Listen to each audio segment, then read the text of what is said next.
ఈరోజు మనము రిలేషన్షిప్ గురించి ఇంకా కొంచెం ఎక్కువ నేర్చుకుంటాము, తెలుసుకుంటామండి. ఒకటి రిలేషన్షిప్ లోపల ఈ కొత్తగా పెళ్ళి అయ్యే వాళ్ళకి అస్సలకి తెలిసిండే లేదు. ఈ రిలేషన్షిప్ అంటే ఏంటి అనే దానికినా ఈ సంబంధంని ఎంత బాగా మెరుగుపరుచుకోనాలి అని తెలిసిండే లేదు. ఆమెకి వాళ్ళకి ఏం కోరిక క్లారిటీ ఉండే లేదండి. ఆ ఏజ్ అలాంటిది.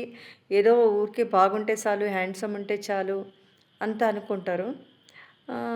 ఇంకా కొంచెం చెప్పాలంటే నా నా ఫ్రెండ్ అయితే తన హైట్ ఎక్కువ. నాకు హైట్ ఉండే హస్బెండ్ దొరికితే చాలు. ఇంతే తను అనుకునింది. దాని లోపల ఏమీ యాడ్ చేయలేదు. ఇంకొకరైతే నేనేమో సన్నగున్నాను. నాకి తగ్గినట్ల మనిషి దొరికితే చాలు.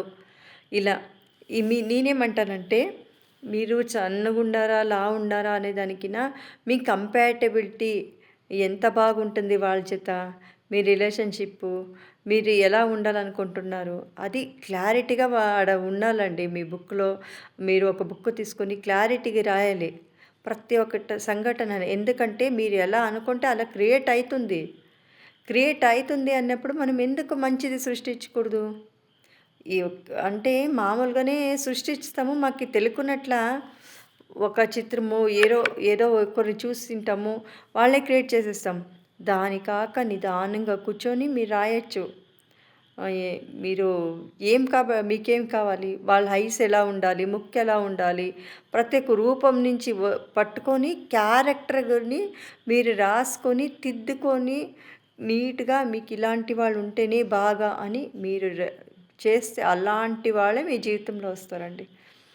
అంటే వాళ్ళు గాని అక్కడ అలా ఆలోచన, మీ ఆలోచన 2 ఒకటయి ఖచ్చితంగా వస్తారు. రాసి పెట్టుకోండి ఇది. ఎందుకంటే ఇవి జరిగిండే సంఘటనల్లో నా లైఫ్ గురించి గాని చెప్తున్నానా, నేను గాని అలాగే చేసుకొని క్రియేట్ చేసుకున్నాను. అంటే అప్పుడు నాకు అవగాహన లేదప్పుడు.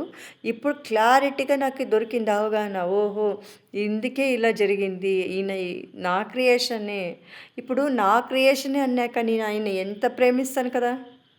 ప్రేమ సహజంగా పుట్టిపోతుంది కదా! సో, మీ క్రియేషన్ ఎంత బాగుండాలంటే, ఆ ప్రేమ సహజంగా పుట్టాల మీ లోపల. అరే! ఇది నేను కోరుకునే మనిషి కదా! ఈయనతో నేను కలకాలం బాగుండాలి అని అనుకోని అక్కడ అది గాని రాయాలండి. నేను అంటే నేను ఆయన చేత ఎప్పుడూ ఉంటాను. ఆయన లైఫ్‌లో నేనెప్పుడూ ఒక ముఖ్యమైన ఆహ్, చాప్టరు. ఆయన నాకు ఎప్పుడు తోడ పెట్టుకొనే ఉంటారు ఆయన నన్ని. అంటే ఇప్పుడు మనం పాతకాలంలో వాళ్ళ ఇంట్లోనే ఉంటున్నారండి. ఇంట్లోనే పని చేసుకుంటా అక్కడే ఎదురు ఎక్కడ దూరం అవుతుండలేదు. ఆ బంధము అలాగే ఉండిపోయేది. ఇప్పుడంతా డిస్టెన్స్ రిలేషన్‌షిప్ వచ్చింది. దానికోసం నేనేమంటున్నానంటే, మీరు రాసేటప్పుడు ఇలాగే రాసుకోండి. ఎప్పుడూ ఆయన నా కళ్ళెదురుగే ఉంటారు. మీ ఇద్దరు ఒకరికొకరు అన్నీ పంచుకుంటాము. మరి దుఃఖం పంచుకుంటామని రాయొద్దండి. అది పాతకాలం లోపల ఇది కష్టము, సుఖము అలా రాయకోకున్నట్ల సుఖం పంచుకుంటున్నాము ఇద్దరు అని రాయండి. మనము ఏది కావాలో అదే రాయాలి. మీకేం కావాలో అది రాయాలి. మీరు రాస్తా మీకు ఇంకా కొంచెం ఐడియాలు ఎక్కువొస్తుంది. రాయండి. అది గాని రాయండి. రోజు రాయండి. మీకు దొరికేతక రాయండి అంతే. ఎలాంటి రిలేషన్‌షిప్ కావాలి అని అమ్మాయిలు క్లారిటీ లేదంటే మరీ ప్రాబ్లమ్. క్లారిటీతో మీరు చేసుకోండి. మీరు ఇష్టపడి మనిషిని క్రియేట్ చేసుకొని ఇష్టంగా బతకాలి. అంత అంత స్వాతంత్రం మీలో ఉంది. మీరు దాన్ని ఎంపిక చేసుకొని దాన్ని ఇంకా కొంచెం మెరుగుచ్చుకొని మీరు దిద్దుకోనాలి. మరి ఇంకా కొత్త ఇప్పుడు జనరేషన్ వాళ్ళు ఇట్లుంటారు, అట్లుంటారని ఏదేదో మీరే ఊహించుకొని దాని తగ్గినట్ల మీరు రాయకూడదండి. కొత్త జనరేషన్ ఏది ఎట్లనో అవన్నీ బయట సంగతులన్నీ పక్కకు పెట్టండి.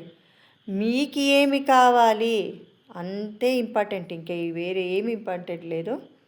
సో, దాన్ని గుర్తుంచుకొని మీరు రాస్తా ఉండాలి. ఇంకా ఏదేది పాయింట్ నాకు దాని ఇంపార్టెంట్ అనిపిస్తుంది. నేను ఒక్కొక్కటి వీడియో అప్లోడ్ చేస్తాను.